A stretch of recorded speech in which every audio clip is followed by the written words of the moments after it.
program here in Green Bay, our diesel program focuses on medium heavy-duty trucks.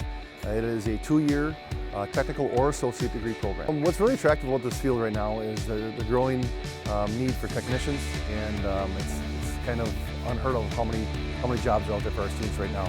I just loved diesel trucks growing up, and I just found this school because it sounded like the best school to go to for diesel.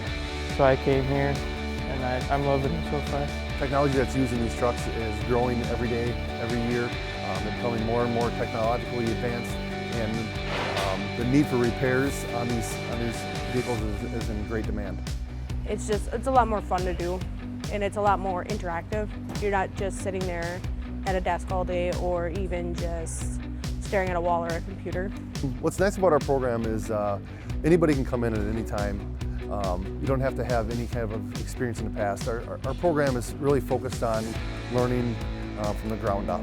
Anybody can succeed in our program. The job demand right now in this career, in this field, is unbelievable. There's literally hundreds of jobs in Wisconsin. So you could be within 20 miles of Green Bay either side, and there's 50 to 60 job openings right now.